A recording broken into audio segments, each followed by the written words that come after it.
ዳትት እዚህ ቤት አንድ ወር እንድትኖር ፈቅጄልሃል። አንተን ማን ፈቃጅ አረገ? አንቺ ምን ድርቅ ያረግሻል? ቢኖርስ? አንተስ ግዴለሽ ውሳኔ ለምንድን ነው የምትወስንበት? እናንተ እንደዚህ እየሆናችሁ እያየው እንዴት ነው የማገባው?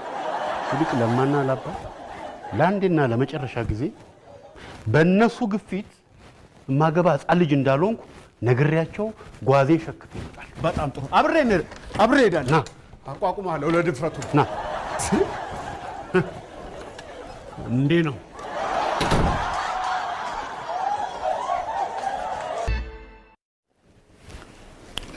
ይመጣል ይደርሳል። ረፈደ። ዛሬ በጠዋት ሄዳለሁ ያልኩት እስካሁን ወተት ረፈደ። ልጄ ዝፋኔ ትንሽ ለልጃችን ትበዛበት ይሆን? በእኛ ዘር እኮ ሴቶቹ በዛ እንላለን። ሂሩቴን አታያትም? በስንቱ እኔንስ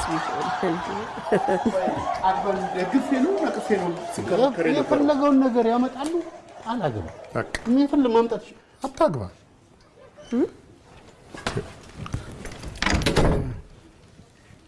ሙሉ ቀን ሃይ ሷንች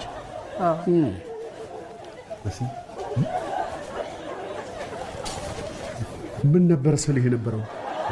እንጃ እኔ ምን ልበስ ባገባ ይሻላል።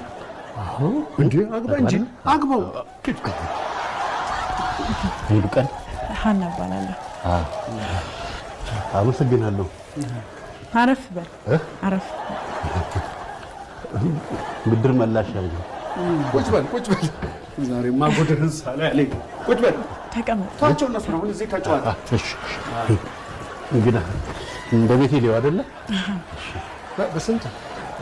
በስንቱ ተጫዋቱ እንጂ በስንቱ ቆይ አንድ ማማከር ጉዳይ ላይ ነው። ችግር የለውም አማክሩኝ። እዚሁ ቤተሰብ አይደለን?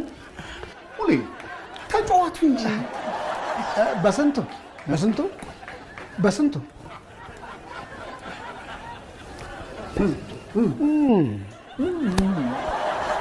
ሁሌ ምንም የምታየው ወደ በስንቱ አንድ ጊዜ ውጭ ወጥተን እንመካከር። ምን እንመካከረ? እዚሁ እንመካከረ። ቤተሰብ አይደለ እንዴ? ቁም ነገር እኮ ይዘ ሁሌ ስማኝ፣ አቶ ዘውዴ ታመው ተኝተዋል። ልንጠይቅ እየሄድን ነው። ማን ሂዱ። እኔ አልግባባቸውም እኮ አቶ ዘውዴ። ማህበራዊ ህይወት ላይማ ግዴለሽ አትሁን። ጥሩ አይደለም። ሂድ ጠይቃቸው። ግዴለሽ? እኔን ግዴለሽ? ሙሌ አንተ እኔን ግዴለሽ? ቤተሰቡ ነው እንግዲህ ይህን ስም የሰጠኝ ማለት ነው። ለአንተ ብዬ ነው እንጂ